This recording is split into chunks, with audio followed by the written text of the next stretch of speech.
안녕하세요. 강한분석입니다. 오늘 NBA 확정본 7경기를 들고 왔고요. 원래 8경기였는데 샌안토니오 마이애미 경기가 취소가 됐어요.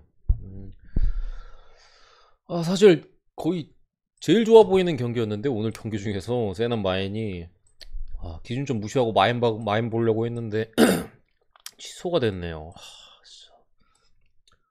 살짝 어지러운데 그래도 갈만한 경기들은 좀 있긴 합니다. 어쨌든 간에 7경기 한번 분석 들어가 볼게요. 첫 번째 경기 이제 디트로이트 대 뉴욕이에요. 일단 뉴욕 같은 경우에는 그래도 많이 돌아왔어요. 뭐 더런스 노엘이나 데린 로즈 빠져 있지만 뭐 엠마누엘 키클리나 뭐 알제이 바레도 지금 돌아왔고요. 많은 선수들이 이제 돌아와가지고 어느 정도 전력적인 구색은 갖춰 놓은 뉴욕 닉스라고 볼 수 있겠고, 디트는 그냥 다 빠졌습니다. 다 빠졌고, 뭐 원래 벤치 멤버인 이제 뭐 프랭크 잭슨 뭐 이런 애들이 지금 선발에 올라와 있어요. 근데 이제 뎁스 면에서도 상당히 옅어졌고, 지금 선발에서도 그렇게 믿을 만한 선수가 딱히 없습니다. 그나마 이제 샤딕 베이 뭐 정도 있는데 사실 뭐 그렇게 큰 기대를 하기 좀 어려운 선수고, 이거는 뉴욕이 충분히 저는 잡는다고 일단 생각은 하는데, 핸디캡이 국내는 6.5인데 해외는 8이에요. 근데 이제 뉴욕 같은 경우도 뭐 코로나 관련해가지고 많은 선수들이 빠져 있었고 최근에 와서야 이제 좀 돌아왔잖아요. 근데 지난 미네소타전을 보거나 이렇게 몇몇 경기들을 보면은 그 선수들의 폼 자체가 확실히 한창 좋았을 때보단 떨어져 있어요. 그러다 보니까 미네소타전에도 사실 경기력 자체는 좀 토 나오는 경기였고, 물론 미네소타가 이제 뭐 네이선 나이트나 아니면 벤치의 노엘 뭐 요런 애들이 뭐 그나마 야투적으로 좋은 모습 보여주고 뭐 했는데, 그런 걸 감안하더라도 뉴욕이 저 멤버로 저런 정도 경기력을 보여줬던 건 좀 실망스러웠다. 분명히 이제 여러 선수들의 폼이 아직까지 안 올라온 뉴욕의 모습이기 때문에 이게 결국 기준 받으면 이렇게 받을 거거든요. 8.5 거의 뭐 8.5 정도는 그래도 좀 학살 느낌으로 가야지 이제 나오는 기준점인데, 사실 라인업만 이렇게 딱 놓고 보면은 이건 디트가 비빌 사이즈가 아예 안 나와요. 지금 뭐 뉴욕 다 복귀한 마당에 문제는 이제 뉴욕 이제 특히나 벤치 자원 알제 바레도 그렇고 벤치 자원 선수들의 이제 컨디션의 문제인데, 저는 일반 승만 보도록 하겠습니다. 아직까지는 조금 더 알제 바레도 복귀하고 나서 그렇게 좋은 모습은 아니고, 지난 경기 미네소타전에서도 뭐 퀴클리 같은 이제 핵심 벤치 자원들의 출전 시간도 많지 않았고, 그나마 뛰는 장면에서도 뭐 크게 한창 좋았을 때 모습이 보이지 않았어요. 그런 부분에서 8.5는 어쨌든 뉴욕의 백투백이기도 하고, 8.5는 조금 너무 주지 않았나, 좀 불안해 보여요. 그래서 뉴욕 안전하게 뉴욕 일반 승만 보고 좀 넘어가도록 할게요. 두 번째 경기 인디애나 대 샬럿인데, 일단은 뭐 샬럿 같은 경우 지난 경기랑 똑같이 빠져 있어요. 마일스 브리지스, 뭐 피제 워싱턴, 아주 이제 좋은 포워드진들이 좀 빠져 있는 부분이 상당히 아쉽고, 그나마 다행히 이제 코디 마틴이 지난 경기에서 돌아왔습니다. 참 그대로가 아니죠. 코디 마틴은 좀 돌아왔다, 가드진에. 인디애나 같은 경우 이제 사보니스가 부상해서 좀 복귀를 했고, 이제 말콤 브록던 정도가 이제 GTD에 떠 있는데, 인디애나는 근데 계속 경기를 볼 때마다 느끼는데 얘네 수비를 안 해요. 기본적으로 뭐 이미 뭐 리셋 곧 있으면 될 거고, 몇몇 선수들이 꽤 많은 선수들의 주축에서 꽤 많은 선수들이 이제 트레이드가 될 거기 때문에 선수들이 딱히 뭐 수비를 열심히 하려고 안 합니다. 수비는 사실 NBA에서 수비는 사실 보여지는 스탯보다는 이제 눈에 보이지 않는 스탯이거든요. 허슬이라고 많이 표현하잖아요. 그런 부분에 있어 선수들이 몸살이는 부분도 분명히 있고, 어쨌든 그런 부분에 있어서 인디애나 수비가 지금 전혀 안 되고 있다. 뭐 야투적으로는 그나마 이제 벤치에 있는 뭐 듀아르테나 뭐 이런 선수들이 힘을 내고 있는데, 어, 저는 요 경기는 뭐 혹시나 인디애나가 샬럿이 어쨌든 수비가 안 되잖아요. 지금 같은 경우 피제 워싱턴도 빠진 마당에 플럼리 빼고 이제 스몰 돌리면 수비가 더 안 돼요. 피제 워싱턴 들어갔을 때보다. 어, 그런 상황에서 인디애나가 공격적으로 좀 잘 푼다고 해도 결국에 샬럿 같은 경우 이제 외곽에서 많은 선수들이 이제 득점을 가져갈 수 있고 3점으로 인디애나가 수비적인 부분에서 형편없는 지금 수비를 보여주고 있다는 점 봤을 때 인디애나가 제가 볼 때 10점 차로 벌려도 금방 따라잡힐 것 같아요. 벌려도 금방 따라잡히고 거기서 뭐 다시 벌려도 금방 따라잡히고 그러니까 결국에 승리를 원하는 팀은 샬럿이거든요. 샬럿은 지금 갈 길이 바빠요. 아직 5할 승률 뭐 전전긍긍하고 있기 때문에 결국에 인디애나가 좋은 경기를 보인다 하더라도 샬럿이 따라가는 그림이 충분히 그 많은 점수차로 뒤지고 있다 하더라도 따라갈 확률이 좀 높아 보이고 결국에는 좀 잡아내는 그림이 되지 않을까 싶어요. 저는 샬럿 승을 보고요. 경기는 오바까지 봅니다. 227.5 상당히 높은 기준점을 받았는데 오바. 인디는 수비가 안 되고 지금 인디 정도 요 정도 라인업이면 사실 샬럿 수비 정도는 탈탈 털 라인업이에요. 물론 공격에서도 사실 크게 짜임새가 있진 않아요. 왜냐면 선수들이 어려운 터프샷이나 이런 거 지들 스탯 떨어지니까 안 던질라 하는 게 딱 눈에 보이거든요. 경기만 봐도. 그런 부분에 있어서 공격도 사실 멤버 치고는 잘 안 풀리는 면이 없지 않아 있는데 어쨌든 이 정도 멤버면 샬럿 수비 정도는 충분히 공략할 수 있을 것 같아가지고 오바까지 보도록 하겠습니다. 넘어갈게요. 세 번째 경기 보스턴 대 LA 클리퍼스. 통수를 한번 쳤던 미네소타전에 통수 한번 쳤던 보스턴이죠.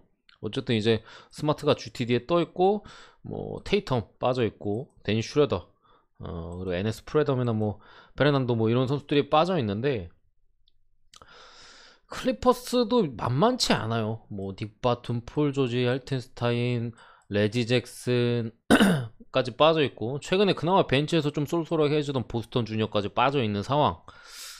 그나마 다행인 게 클리퍼스는 좀 믿고 의지할 만한 이제 마커스 모리스가 돌아왔어요. 확실히 지난 경기부터 야투적으로는 득점 면에서는 당연히 이제 다른 선수들보다 좋은 모습을 보여줬던 부분은 있는데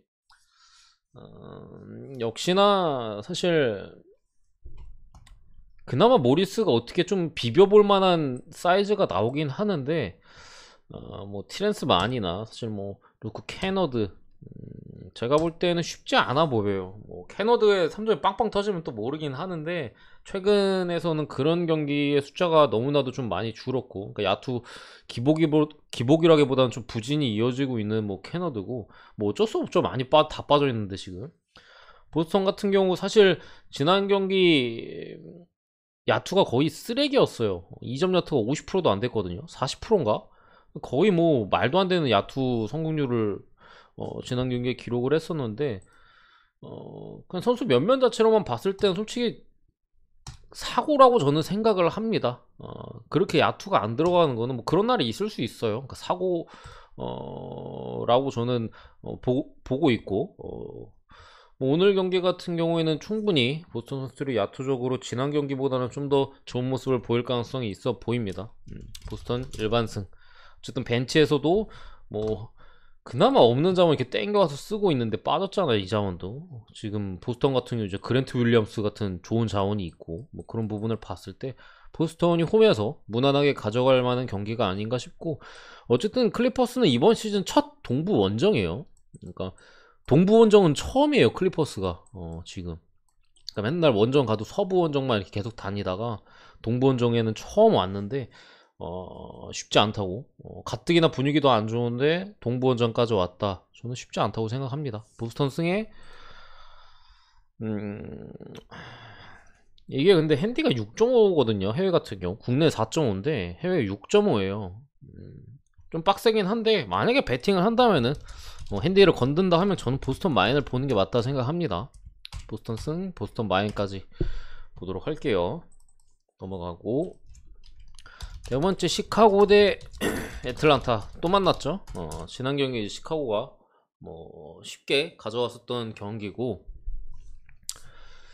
시카고는 뭐 지난 경기와 거의 동일하게 빠져있는 상황이고 애틀란타는 추가로 이제 보그다노비치까지 빠졌어요. 그리고 골기디엔까지 나머지 선수들은 이제 기존에 빠져있던 자원 그대로 다 똑같이 빠져있고 그러다 보니까 뭐 스테펜슨 이런 애들을 데려왔죠. 뭐 한물간 애들을 좀 데려온 모습이고 어쨌든 간에 이게 기준점이 엄청 많이 올랐어요. 뭐 227까지 오르고 이게 뭐 NBA 좀 잘 모르시는 분들 보면 아니 라인업이 지금 다 빠져있고 골로레가 없는데 왜 이렇게 기준점이 높아 하실 수도 있는데 지금 라인업을 이렇게 보잖아요. 양 팀을 보면은 상당히 공격적인 라인업이에요. 시카고 같은 경우도 지금 그나마 백코트에서 수비가 되는 카루소, 론조볼 다 빠져 있거든요. 코비아이트 공격 원툴인데 이제 어쨌든 라빈도 수비 안 되고 뭐 드로잔도 어쨌든 득점에 있어서 특화됐잖아요. 뭐 부세비치가 그렇다 치더라도 자원테그린이랑.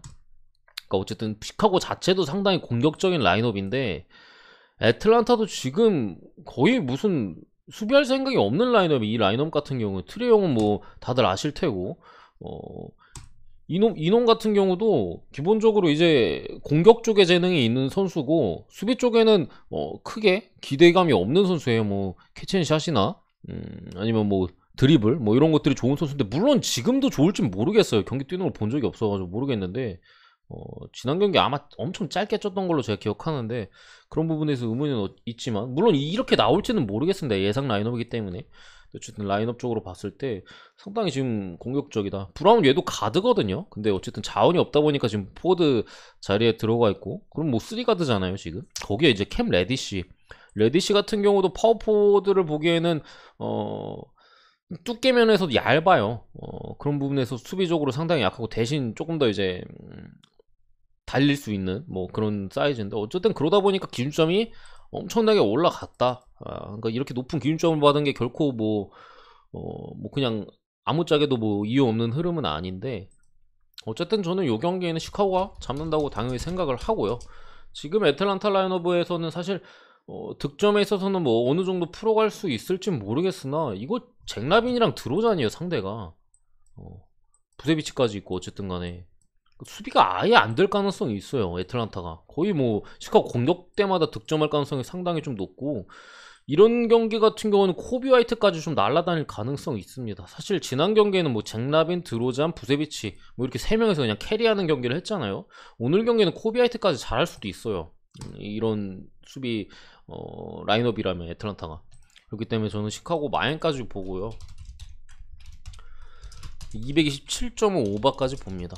어쨌든 오버에 대한 부분은 리스크가 있어요. 워낙 좀 이름 없는 선수들이 이렇게 좀 들어와 있고 아니면은 한물 간 애들이 이렇게 들어와 있잖아요. 어떤 모습을 보여줄지 좀 미지수지만 라인업적으로 충분히 봤을 때는 뭐 쓸만하니까 데려왔겠죠 사실.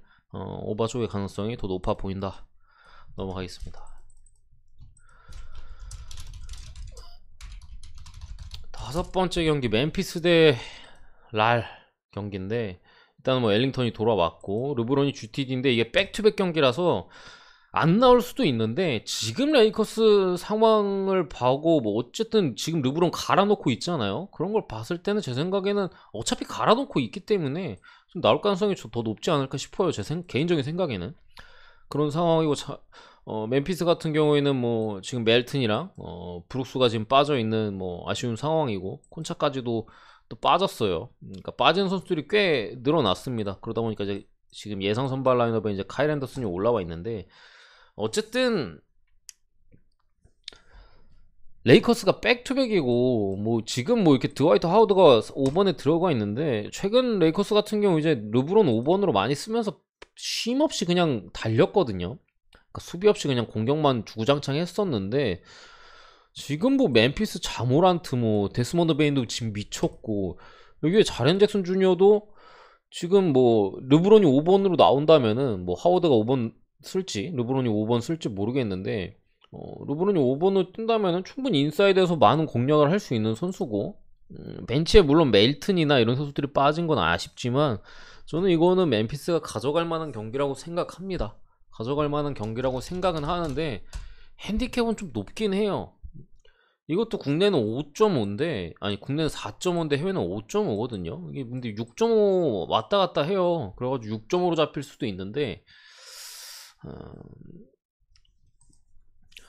5.5 정도까지는 그래도 마인을 보는 게 맞다고 생각을 하는데 6.5 정도면 모르겠어요. 지금 르브론이 워낙 미쳐 날뛰고 있고 르브론이 결국 이제 뭐 어쨌든 간에 자책주나 이런 애들을 좀 제어해 준다면은 화력전으로 간다고 했을 때 6.5는 좀 빡빡할 수 있다라고 제가 볼 땐 보이고 5.5 정도까지는 마인을 보도록 할게요. 언어반은 레이커스가 라인업을 어떻게 낼지 모르겠어요. 사실 지금 예상 라인업에도 드와이트 하워드 올라와 있는 것처럼 뭐 어떻게 낼지 모르고 백투백이라 사실 다시 한번 달리기는 좀 쉽지 않을 거예요. 가뜩이나 이제 어, 노장 라인업이잖아요. 라인업 자체가 많이 늙어 있는데 르브론 또 5번 세워가지고 또 달린다? 백투백인데 쉽지 않다고 저는 생각합니다. 저렇게 하워드 5번으로 세워가지고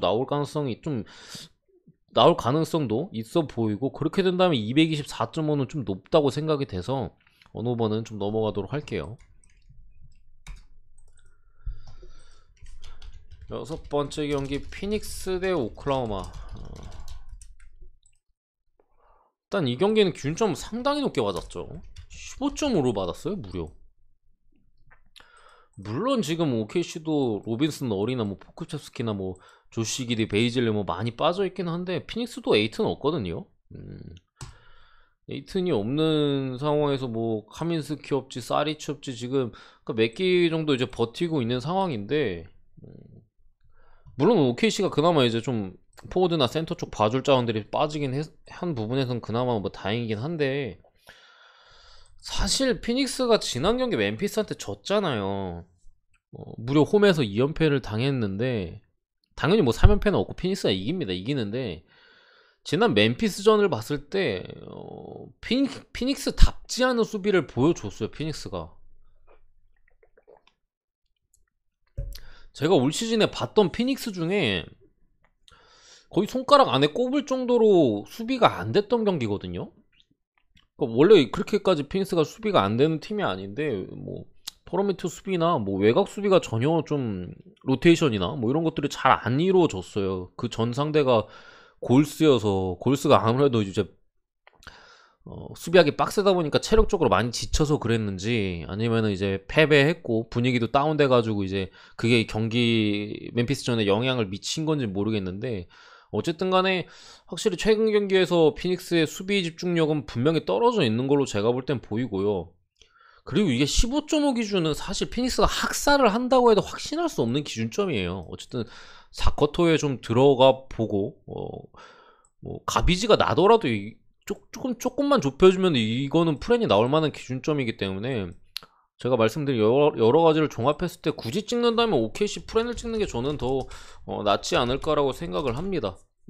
피닉스 마인을 찍기에는 현재 피닉스의 수비 집중력도, 물론 오늘 경기 이제 다시 이제 정신 차리고 나올 수는 있겠으나 어쨌든 상대가 OKC예요. 이건 뭐 피닉스 애들 그냥 마실라우도 이기는 팀이잖아요. 지금 OKC 같은 경우 많이 빠져 있기도 하고, 그런 상황에서 그렇게까지 수비 집중력이 올라갈 걸로 일단 저는 보지 않았고, 이건 물론 뇌피셜 분석입니다. 뭐 선수나 이런 분석이기보다는 약간 뇌피셜 분석인데, 올라갈 걸로 보지 않고 OKC가 어느 정도 따라가는 흐름이 좀 나올 가능성이 있다. 그리고 마지막에 결국에 가비지로 들어갔을 때 피닉스가 벌리지 못할 가능성까지 고려했을 때는 그래도 프렌 찍는 게 맞다고 생각합니다. 찍는다면은 이 정도로 보고요. 일곱 번째 경기 포틀랜드 대 유타인데, 도노반 미첼이 빠져있는 지금 유타의 상황이고, 포틀랜드는 많이 빠져있어요. 똑같아요. 여기 뭐 릴라드만 이제 GTD가 아니고 확정이 뜬 뭐 상황인데, 제가 처음 이 경기를 보고 조금 쎄했던 거는 기준점이에요. 6.5였거든요 초기 기준점이. 뭐 지금도 6.5고, 이게 6.5를 받을 경기가 저는 싶었어요. 아니 막말로 지금 유타는 미첼 하나 빠진 거고, 어쨌든 유타 같은 경우 미첼이 빠져도 뭐 핸들러적인 부분에서는 뭐 콜리나 조잉글스가 봐줄 수도 있고, 뭐 벤치에 조던 클락슨이 많아요. 어쨌든 그리고 또 미첼이 뭐 돌파나 이런 부분에서도 벤치에 조던 클락슨이 어느 정도 메워줄 수 있는 부분이 있단 말이에요. 근데 포틀랜드는 지금 답이 없어요. 그러니까 뭐 유타가 뭐 연고를 바른 느낌이라면은, 포틀랜드는 지금 붕대 감아가지고 아예 고정을 시켜가지고 팔을 못 움직이는 수준이란 말이죠. 근데 이게 6.5밖에 안 받는다? 기준점이 너무 좀 쎄했습니다. 솔직히 말하면 이 경기는 보자마자 저는 한 8.5 정도는 받을 줄 알았는데 6.5 정도 받는 거 보고 좀 쎄하다 일단 싶긴 했는데, 그래도 유타가 저는 충분히 잡아줄 만한 경기라고 생각을 하고요. 이거 릴라드가 50득 박아도 못 이길 것 같은데, 제 생각에 진짜로 50득 박아도 못 이길 것 같아요. 제가 볼 때는. 물론 이제 뭐 보얀 보그다노비치 안 터지고, 뭐 콜리가 갑자기 벽돌 던지고 이상한 리딩하고 조잉글스 같이 싸고 클락슨까지 싸면은 뭐 릴라드 50득 박으면 이기겠죠. 근데 지금 어쨌든 포트랜드 수비를 봤을 때는 유타가 3점이 혹시나 안 들어갈 정도 2점으로 충분히 공략 가능한 라인업이에요. 그러니까 득점에 있어서 충분히 많은 득점을 가져갈 만한 사이즈란 말이에요, 유타가. 그런 상황에서 이 경기를 뭐 유타 쪽을 안 볼 이유는 전혀 없다고 생각을 하고요.